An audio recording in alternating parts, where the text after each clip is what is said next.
Hey everybody, welcome to Play Jet Zone right here live on YouTube. Sorry for the delay, a little bit of technical difficulties nonetheless. Welcome to the show, everybody. And if you're new here to the channel, hit subscribe. Appreciate it. Also, give thumbs up for the video. And if you have questions or comments, drop them in the YouTube live chat, whether that's below or to the side. And we'll get to that here on the show as we get you ready for Week 16, New York Jets versus Cleveland Browns. Boy, there's a couple of things here. First off, we're getting to the end of 2020, and 2020 has been a hell of a year for all the wrong reasons. Secondly, as you're getting a little bit closer to this thing, we're getting to the end of the season. And while it has sucked on one side being a 1-13 football team, the Jets got their first win last week. We'll get to that in just a second. But it's still sad. We wait all year for football season, and even as a Jets fan of what has been a crappy year, you know what? I've enjoyed the ride nonetheless. First off, Merry Christmas, Happy Holidays to all you guys watching live here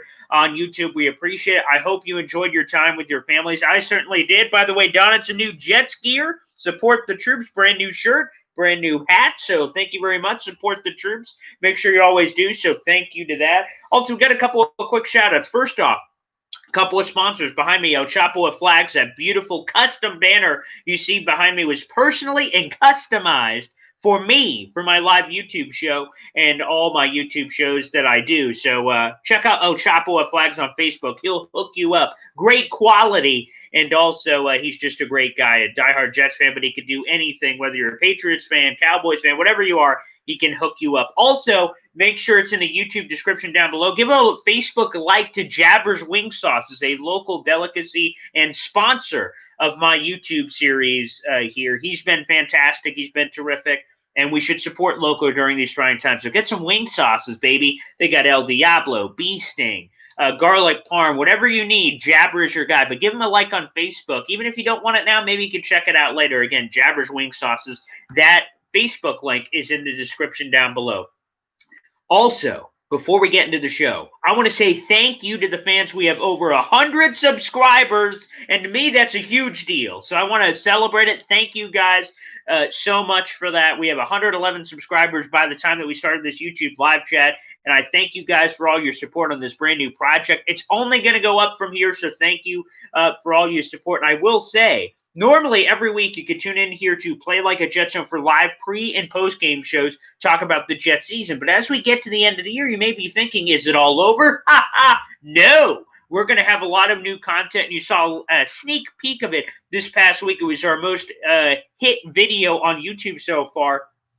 And it was a pre-recorded piece that we did a lot of research for, and we posted it, exploring the possibility of what the Jets would do if they end up with the number 2 pick. Right now, they have the number 2 pick, and by virtue of the Cincinnati Bengals win last week on Monday Night Football, the Jets have clinched a top 2 pick. That's the worst they can do. So right now, they're at the 2 pick, but they could get the number 1. We'll talk about that in a little bit. And we explored the possibility if the Jets stay with the number 2 pick, and I made an argument why the Jets should consider keeping Sam Darnold instead of drafting a new young quarterback. Again, I made that case. It's our most hit video so far on YouTube. If you haven't checked it out, check it out. It's on my YouTube channel. It's the latest video besides this live stream.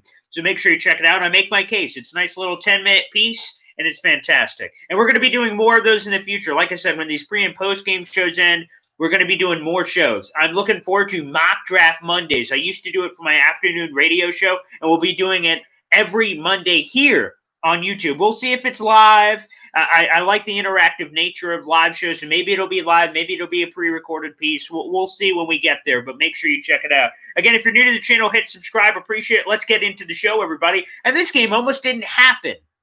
This game between the Jets and Browns almost didn't happen because of COVID. And that's another reason my radio partner in the morning says we should enjoy every week because you never know. I will say this, #blessed. Who would have thought with all the problems with the NBA stopping and having to restart and some of these major sports that the NFL is currently in week 16 and only a couple of games have been forced to move around. So God bless the NFL gods, the medical professionals during a world pandemic. Getting the season off has been terrific. So thank you, NFL, for fans like me, Jet fans, NFL fans in general, to be able to see this. So NFL, way to go. Great job in getting this product on the field. Thank you. But let's get into this Jets-Brown game. This game almost didn't happen because there was a bit of a COVID outbreak in the Cleveland Browns organization. They had to shut down their facilities yesterday, and they're going to be without a lot of their starting receivers. As a matter of fact, they'll be out 4 receivers for this game, including but not limited to Jarvis Landry, Rashard Higgins, Donovan Peoples-Jones, and Kadarius Hodge. All of those receivers are out for this game, being placed on the COVID list. So the Browns, earlier this morning, were lining up these 5th, 6th, 7th, and 8th string wide receivers in basically a car garage, trying to get them ready for the game. Obviously, unusual circumstances. So Cleveland will be playing without their top 3, 4 receivers in this game. Now, Jet fans aren't going to cry the Browns any rivers because the Jets have been dealing with wide receiver issues all year long. Rashad Perriman injuries, Denzel Mims, whether it was a family emergency or other injuries, and the same thing for Jamison Crowder. Like, the Jets have been dealing with injuries all over the place, so we're not going to cry any rivers here. And it seems like the fan base of this YouTube channel, and in general, is split. Half the Jet fans want to win games, as in any season, a fan roots for wins.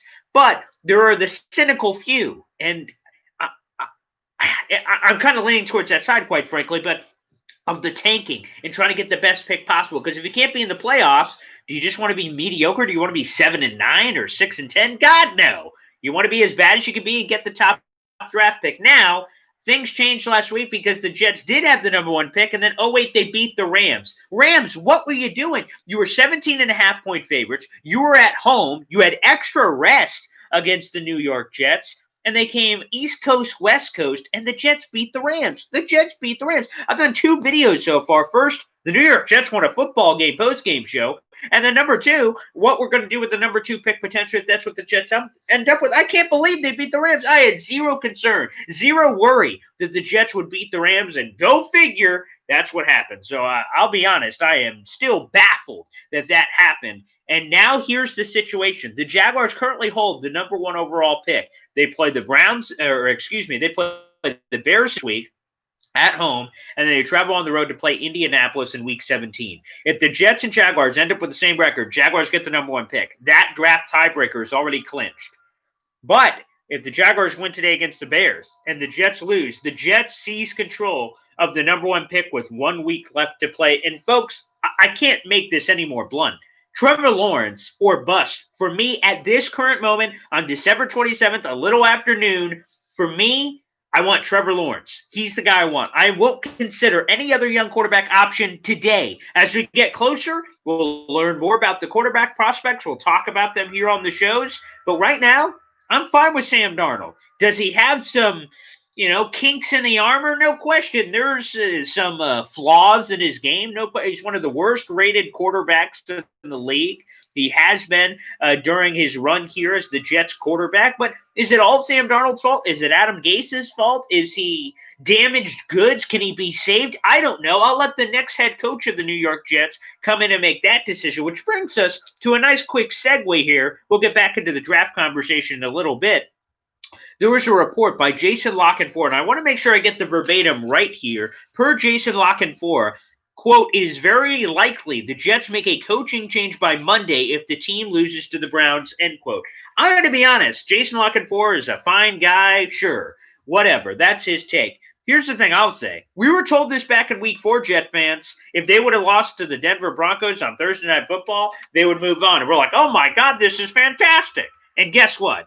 They lost that game, and they lost all the other games and went down to 0-12, 0-13 before they won a game. And Adam Gase was still the coach. So I don't really buy this report.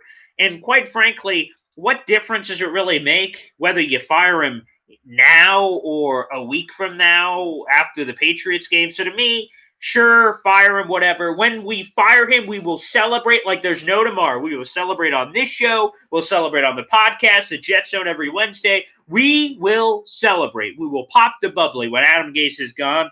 And I wonder who that next guy will be. We'll also explore that in future YouTube videos of ranking the best Jets fits at head coach. I think that will be the video that we choose to go with because there are some sexy names out there. Whether you like those, like an Urban Meyer that's floating out there over the last 24 hours, a Harbaugh potentially, whether it's a Bill Cowher or one of these hot candidates, whether it's Mark Winkendale or whether it's Eric Bieniemy or whatever your flavor is, Robert Saleh, Arthur Smith with Tennessee, or Saleh with the 49ers, whoever, whatever your flavor is, we will dive in on all those head coaching options. Also, if you want to learn more about those head coaching options, I suggest looking up the Jet Zone. The episode is archived. It's Benjamin Albright, resident NFL information broker. We went through all the candidates and their viability during this coaching cycle. A great interview with Benjamin Albright. You guys should check that out if you want that as well. We'll do some more here on the YouTube series side. Let's go through a couple of Jets nuggets and notes here. Roster moves. First off, Michael Pirine is back. He was activated off of IR, but Jet fans who are hoping, oh, wow, finally we can see what this draft pick can do. Hold your horses, Jet fans. Quite frankly, Adam Gase's hard-on for Frank Gore has not died. He should probably, call the folks over at Viagra, because his erection has lasted way longer than 4 hours for Frank Gore, and it's concerning, and he should seek medical professional help. Because here's the thing, folks. LaMichael Pirine, I don't know what he is. Is he a poor man's Bilal Powell? Is he a third down back? I'm not sure, because he doesn't have any elite speed. But I would like to see what he has in the tank as opposed to a 37-year-old Frank Gore who's not going to be here next year. But nonetheless, my expectations are a little, reserved for what Pirine will do in this game or the Patriots game, quite frankly, because of Frank Gore's manhandling of this running back workload so far for the New York Jets. So he's back, which is newsworthy and worth talking about, but uncertain how they're going to use him. Speaking of someone coming back, Cam Clark, the Jets guard they drafted in the 4th round, is active today. What? First off, why he hasn't been active like this entire part of the season, where, again, at this point, where you're 1-13, what do you have to lose? Just throw him out there and see what happens. So I'd love to see if Cam Clark gets any run today. He is active, so take that for what you will. Hopefully they give him some run, because, again, just see what these draft picks have. To be honest, Joe Douglas has made some mistakes. The Ryan Khalil convincing him out of retirement off the couch to come in for the Jets, that was obviously a mistake.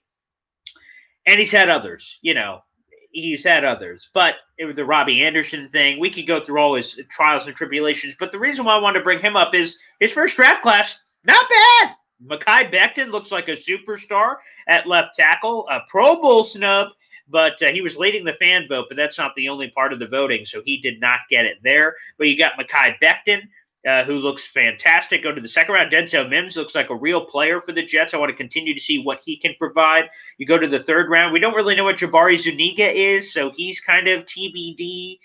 We haven't really seen him much. 3rd round pick, Ashton Davis appears to be at least a solid starter, if nothing else. You go to Braden Mann, who had the game-saving tackle against the Rams in the 6th round. It looks like you got your punter of the future. So, you got some draft picks there. Bryce Hall looks like he could be a starter at corner in the future. So you got a lot of pieces. This is more than the Jets normally get out of a draft class. Normally, the 1st round could be a bust. 2nd round, there's a long history of Jets draft busts. So normally the Jets miss on a lot of these picks. If Joe Douglas is able to hit on a couple of these guys, even if they're starters, it really makes a lot of sense. Plus, the Jets have 18 picks over the next 2 years to fill a lot of the holes on the roster, whether that's at corner, edge rusher, quarterback potentially as well. So there's a lot of holes to fill. They got a lot of draft picks, but you have to feel very encouraged if you're a Jets fan seeing what Joe Douglas did with that first opportunity. Nonetheless, let's dive a little bit more into what we have at stake today. And here's the thing that also goes back to the Rams discussion last week, which is kind of confusing. Like, a trap game, in theory, by definition, is a team plays a really good team, then they play a piss-poor team, then they play another good team. Like, it's kind of sandwiched in there. So, in theory, a trap game, you overlook an opponent. How the Rams did that, I don't understand. Because, quite frankly, they had everything to play for in that game. If the Rams beat the Jets last week, they clinch a playoff berth.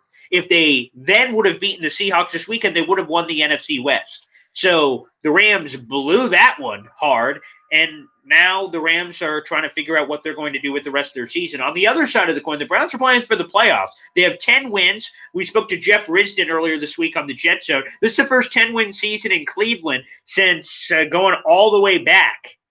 Going all the way back to 2007. That's Derek Anderson, Braylon Edwards kind of season. Oh, Ram Showcase jumping in. Leave us alone, Paul. Hey, if you just would have won the goddamn game, I could leave you alone. But unfortunately, I can't, because the damn Rams lost the game, and now the Jets may not get Trevor Lawrence. So we'll see what happens. I have weird, to be honest, though, as we're just kind of having an open dialogue here, I have weird confidence that the Jets are going to lose today, and the Jaguars will beat the Bears. I keep saying Browns. Will beat the Bears. Now, they'll have to do it without James Robinson. They're all-pro running back, undrafted. They just switched quarterbacks for no random reason whatsoever. Gardner Minshew, I thought, gave the Jaguars the best chance to win. Now they're switching to Mike Glennon. I mean, obvious tanking here. Can the NFL step in? What's going on here? But I do have weird confidence that the Jaguars can win this game.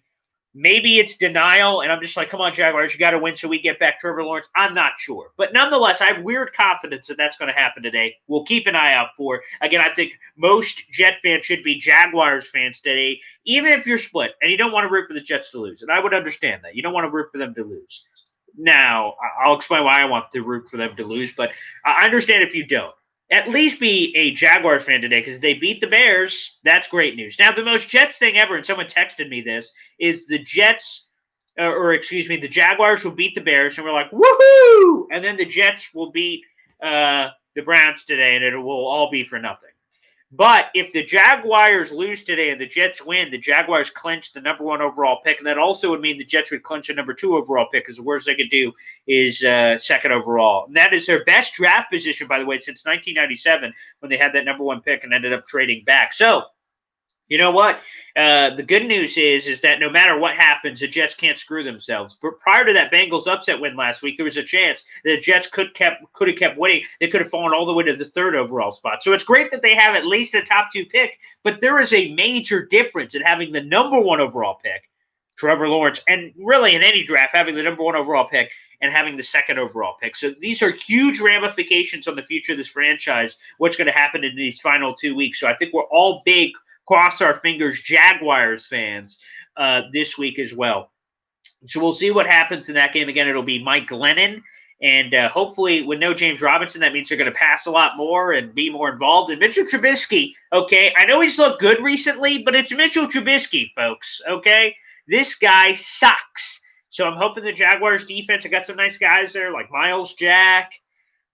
They got some guys. They got some Josh Allen, the pass rush. They got a couple of guys over there. So let's pray and hope the Jaguars can make some magic happen. If the Jets can beat the Rams on the road, 17.5-point underdogs, so we can see all these upsets in the NFL. The 49ers beat the Cardinals. Why can't the Jaguars get an upset against the Bears? We're talking about Trubisky here. The Bears. So anywho, that Bears. So let's hope that we can get a little bit of that action here today. A couple other notes and nuggets here to get into on the show here today for Play Like a Jet Zone is I also wanted to say this, that quite frankly, the Jets, by the way, are 7-point underdogs to the Cleveland Browns. Jaguars are 8-point underdogs to the Chicago Bears. So I want to make sure we got that in on the show as well. Some other notes and nuggets here as we're kind of just working our way through is what's going to happen here with the rest of this Jets season. You got 2 weeks left. This week will be this home game against the Cleveland Browns. They are going to play the game, but the Browns will be without plenty of their starting wide receivers against some of the top 4 or 5 if you're just joining us here on the show. But we've seen other teams in the NFL deal with these kinds of circumstances before. The Baltimore Ravens at one point played without their running backs. The Broncos at one point played without their quarterback. So we've seen this kind of bag books to have to pull this feat in an NFL game. And quite frankly, you know, despite some of the issues that the New York Jets have had, like, the fact of the matter is Cleveland has everything to play for here. Now, I don't know if this is true. This is kind of just a random observation. Like I saw Miami wins last night in that crazy game against the Raiders, and they're a 10-win football team. Does it feel like to anyone else that there's a lot more mediocre teams winning 10 games? Now, I'm not trying to be a sour Nancy over here, a negative Nelly or anything, and I'm not trying to be jealous as a 1-13 football team, but I'm seeing all these teams kind of around, like Tampa Bay one. I don't think they're mediocre, but it just goes to the point that there's all these 10-win football teams all around football, and kind of like, they seem like there's more of those. I don't know. There was just kind of a weird observation by me. Anywho, nonetheless, here is, speaking of, I just mentioned a lot of these teams like the Buccaneers clinching a playoff berth. The Browns are on the verge of clinching Oh, Rich Cimini in his Sunday morning column brought up, and I don't know if you guys remember this, but the Jets, if the Buccaneers are there, and it looks like the Browns are going to be there, again, they have 10 wins, it would be very hard for them not to get in the playoffs. The Jets, if the Browns end up clinching a playoff berth, which they will, the Jets will be the active team in the NFL with the longest playoff drought. They will be. The Cleveland Browns haven't been there since 2002. The Buccaneers haven't been there since 2007, which means the team that has been out of the playoffs the longest will be the Jets since 2010, which, quite frankly, is just depressing. Also, in a year where there's 7 teams that make the playoffs in each conference, basically half of the conference of each of the conferences makes the playoffs. It is very difficult not to make the playoffs this year. I mean, I'm seeing all these teams battling for it, but you got 7 teams on both sides. Excuse me, the odds have never been more in your favor, and the Jets blow it. But here's why, for those fans out there, I'm getting a lot of comments in the YouTube videos that we've had of like, Paul, you can't be rooting for losses, man. It's the Jets. That's not what you're supposed to do as a fan. The reason why I have really embraced the losing, first off, it makes it a little bit easier to go down. It's not great, okay, taking an L every week. But, I mean, it has made it a lot easier to swallow. And the second point I would like to bring up with this is, for me, I don't want Adam Gase to have, like last week, you see the Jets beat the Rams, and all the players are like, it's like we won the Super Bowl. Great for the players. I love it for the players. I mean, losing sucks. As a former player, losing sucks ass. I hate losing. I almost hate losing more than I love winning, if that makes any sense. That's how competitive I am. But I don't like how Adam Gase gets to puff his chest out at the press conference like, yeah, we won a football game. Like, yippity doo-dah, pal. You lost 13 of them this year. You're horrible as a coach. So I don't want him to have any satisfaction. So I would almost like it if that Jason Lockett 4 report is true and the Jets lose to the Browns, they fire Adam Gase. That'll be a great day in the neighborhood. That would be a great day. When that happens, not if that happens, when they fire him, whether it's this week, this Monday, or next week, it'll be blessed be he. I can't wait for that. So I really hope that happens.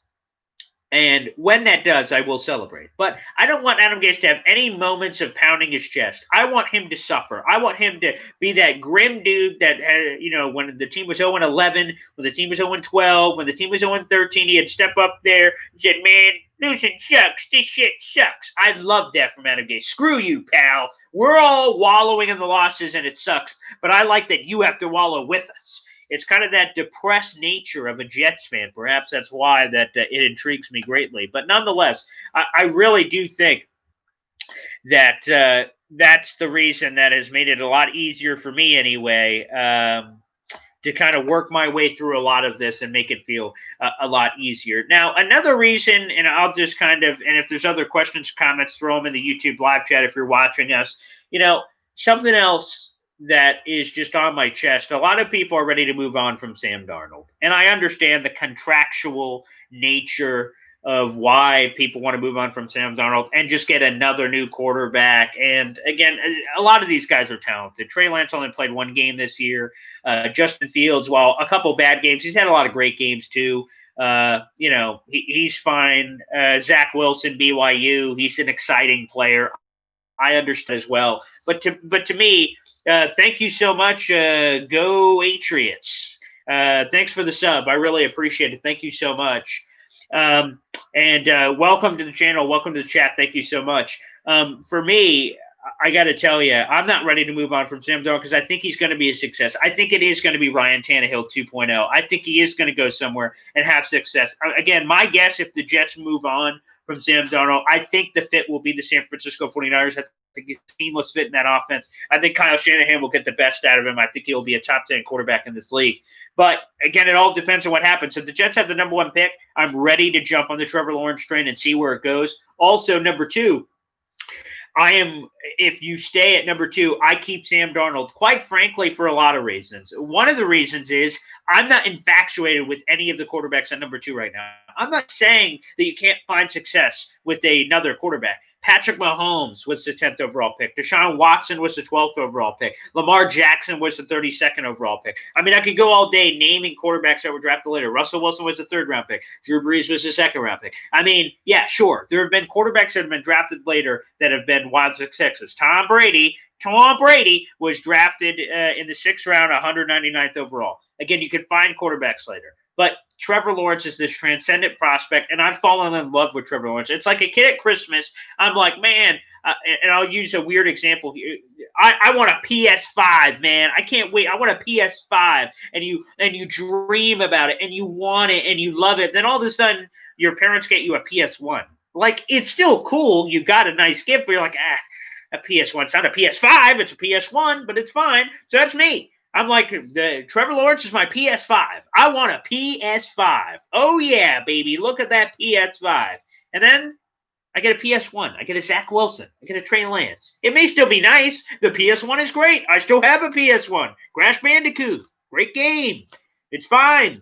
Tomb Raider. Cool game. Some cool stuff on it. But let's be honest, not a PS5. Not the same graphics. Not the same allure. Okay? But for me, that's the problem, is maybe ultimately I will be fine with a PS1, which is the number 2 pick. Maybe some quarterback will infatuate me over the next couple of months. But right now, I'm not. I'm sorry. So I'm Sam Darnold all the way right now. And good comment here. Go Patriots. Keep Darnold and draft left tackle for Morgan. That would be Penei Sewell from the Pac-12. Would make a lot of sense. They drafted Mekhi Becton last year. 1st-round pick, 11th overall from Louisville. It would be, now here's I love the player. Sewell is elite. I think he's a transcendent player at tackle. Now, the Jets already have a left tackle in Mekhi Becton. If they draft Sewell, they'll have a great tackle tandem of Sewell and Becton. We'll talk about that in a future video, but I think that's great. But will Joe Douglas put a premium on just BPA? If he has BPA, then Sewell, of course, will be in the conversation.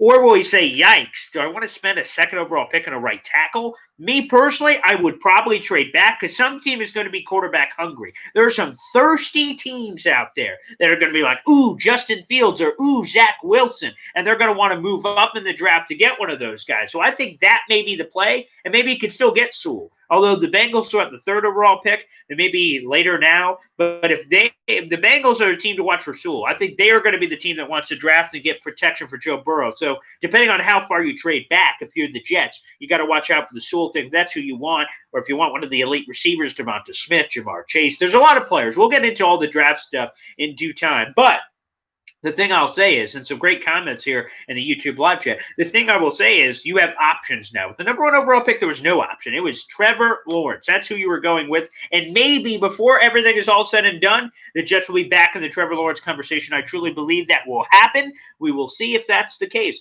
Folks, make sure if you're new to the channel, again, make sure you hit subscribe. Appreciate the support. And it's been terrific. Again, we have over 100 subscribers. It's been awesome. We've got a lot more great stuff coming. We will have a post-game show. Jets-Browns coming up at 1 o'clock. After the game, shortly after the final whistle, jump back on here on YouTube Live. We'll get into the post-game show, talking about hopefully some draft topics, some of the stuff from the game as well, and looking forward to looking ahead to Week 17 versus the New England Patriots to finish off the season in Foxborough. All right, everybody, that'll wrap it up for today's pregame show. We'll see you in the postgame. Go Jets.